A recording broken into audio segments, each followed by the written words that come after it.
ओम साईराम. अध्याय 12वा. काका तुम्ही उद्याच निघा. श्री गणेशाय नमः. शिर्डीमध्ये रामनवमीप्रमाणे गोकुळाष्टमीही उत्साहात साजरी केली जायची. भक्तजन चावडी सजवायचे. बाबांच्या गादीसमोर पाळणा बांधून कृष्ण जन्माचा उत्सव मोठ्या थाटात संपन्न व्हायचा. पंचक्रोशीतील लोक या कार्यक्रमात उत्साहाने भाग घ्यायचे. त्यामुळे आनंद द्विगुणित व्हायचा. एकदा काका महानजी मुंबईहून शिर्डीत आले होते. गोकुळाष्टमीच्या निमित्ताने आठवडाभर बाबांच्या सहवासात राहायचे असे त्यांनी मनोमन ठरवले होते. पण बाबांची इच्छा काही वेगळीच होती. काका बाबांच्या दर्शनास आले तेव्हा बाबांनी त्यांना विचारले, महाजनी आपण परत केव्हा जाणार आहात? तो प्रश्न ऐकून काका विचारात पडले. त्यांच्या उत्साहावर पाणी पडले. मनातले इमले मनातच विरले. काहीतरी उत्तर द्यायचे म्हणून ते म्हणाले, बाबा तुम्ही म्हणाल तेव्हा जाईन. बाबा त्यांना म्हणाले, ठीक आहे, तुम्ही उद्याच निघा. बाबांची आज्ञाप्रमाण मानून महाजनी दुसऱ्या दिवशी गोकुळाष्टमी शिर्डीहून मुंबईस निघाले.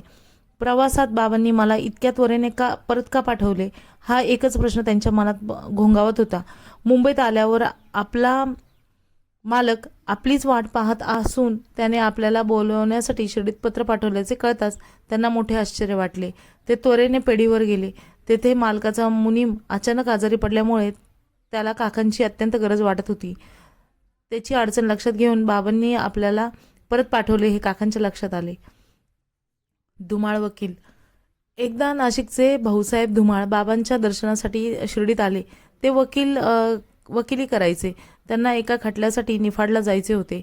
बाबांचे दर्शन घेतल्यावर त्यांनी परतीची आज्ञा मागितली. पण बाबांनी त्यांना शिर्डीतच राहण्यास सांगितले. भाऊसाहेबांना कोर्टाच्या कामासाठी जाणे गरजेचे होते, पण बाबांच्या आज्ञेमुळे त्यांना जाता येईना. एका आठवड्यानंतर त्यांनी बाबांकडे पुन्हा आज्ञा मागितली. तेव्हाही बाबा नाही म्हणाले. त्यानंतर 3 आठवड्यांनी बाबांनी त्यांना जाण्याची अनुज्ञा दिली. भाऊसाहेब निफाडला गेले. तेथे असे कळले की जेव्हा जेव्हा न्यायाधीशांनी त्यांच्या पक्षकारास मुकदम्याची तारीख दिली त्या प्रत्येक तारखेला त्या न्यायाधीशांना पोटदुखीचा भयंकर त्रास झाला. त्यामुळे तो मुकदमा वारंवार मुकदमा पुढे ढकलावा लागला. तेव्हा धुमाळांना बाबांनी आपल्याला इतके दिवस शिर्डीत का ठेवून घेतले याचा उलगडा झाला. बाबांची ही लीला पाहून त्यांचे डोळे पाणावले. कालांतराने खटला उभा राहिला. तो 4 महिने चालला. त्या अवधीत तो खटला 4 न्यायाधीशांकडे गेला. एवढे होऊनही धुमाळांच्या पक्षकाराच्या बाजूनेच निकाल लागला. त्यांची निर्दोष मुक्तता झाली. गेल्यासारखी 4 दिवस राहा. नानासाहेब निमोणकर व त्यांच्या पत्नीची श्री बाबांवर असीम श्रद्धा होती. वृद्धापकाळी ती उभयंता शिर्डीत राहून बाबांची सेवा करू लागली. ती दोघे पहाटे सुचिरभूत होऊन काकड आरतीसाठी चावडीवर येत. जपाती नित्यनेम झाल्यावर नाना सायंकाळापर्यंत बाबांपाशीच राहत. त्यांना लेंडीबागेत नेणे, तेथून मशिदीत आणणे वगैरे दिनक्रम असे. त्यांची पत्नीही बाबांची जमेल ती सर्व सेवा करायची. एकदा नानासाहेबांचा बेलापूरला राहत असलेला मुलगा आजारी पडला. ते वृत्त कळता त्यांच्या पत्नीने बाबांची आज्ञा घेऊन निघण्याची तयारी केली. नानासाहेबांनी तिला दुसऱ्या दिवशीच परत येण्यास सांगितले. तेव्हा ती नाराज झाली. आजारी मुलाकडे आपली किती आवश्यकता भासेल हे तिला कळत नव्हते. दुसऱ्या दिवशी अमावस्या असल्याने तो दिवस प्रवासालाही योग्य नव्हता. गेल्यासारखे 4 दिवस राहावे आणि पतीचे मनही दुखू नये असे त्यांना वाटत होते. तिच्या मनातील द्विधा अवस्थी झाली. तिने आपला विचार नानासाहेबांना सांगितला. त्यांनी तिचे ऐकले नाही. जाण्याची तयारी करून ती बाबांच्या दर्शनासाठी आली. बाबा साठे वाड्यासमोर होते.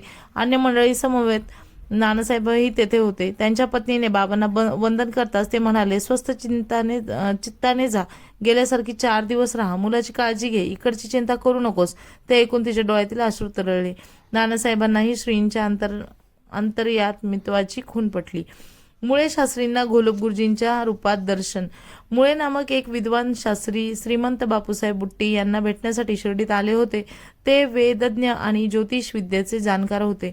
बुट्टींची भेट झाली. शास्त्रीबुवांना बरोबर घेऊन बापूसाहेब बाबांच्या दर्शनासाठी मशिदीत आले. तेव्हा बाबा भक्तांना आंबे खाऊ घालत होते. नंतर ते केळी वाटू लागले. तो प्रकार विलक्षण होता. बाबा भक्तांना केळीचा गाभा देऊन साली स्वतः भक्षण करीत होते. ते पाहून मुळे शास्त्रींना मोठे नवल वाटले. त्यांच्या मनात बाबांच्या हस्तरेषा पाहण्याचा विचार आला. त्यांनी बाबांना हात दाखवण्याची विनंती केली. बाबांनी त्यांना 4 केळी देऊन बसायला सांगितले. हात काही दाखवला नाही. त्यानंतर मुळेंनी 2-3दा सांगूनही बाबांनी त्यांच्याकडे दुर्लक्ष केले.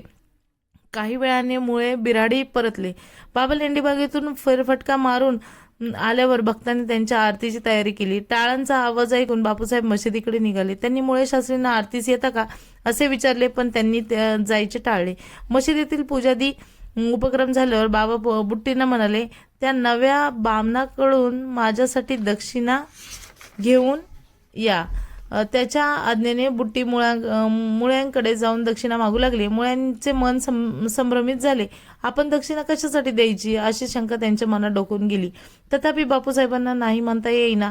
ते दक्षिणा घेऊन मशिदीकडे निघाले. सोहळ्याचा विचार करून ते सभामंडपात दूर उभे राहिले. त्यांनी श्री बाबांना तेथूनच फुले अर्पण केली. इतक्यात त्यांना बाबांच्या गादीवर त्यांच्या समाधीस्थ गुरुदेवांची म्हणजेच घोलपगुरुजींची आकृती दिसू लागली. भगवी वस्त्रे परिधान केलेली ती गुरुमूर्ती पाहून शास्त्रीबुवांचा कंठ दाटून आला.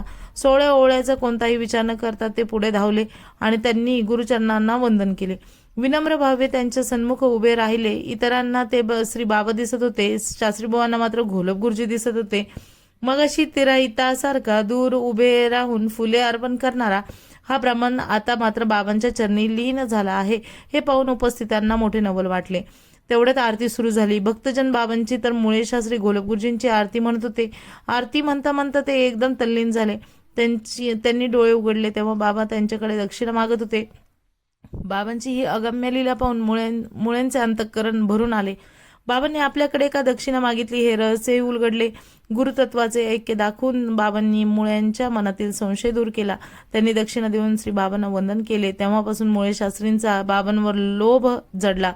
ही घटना त्यांनी लोकांना सांगितली तेव्हा सर्वांनाच मोठे आश्चर्य वाटले.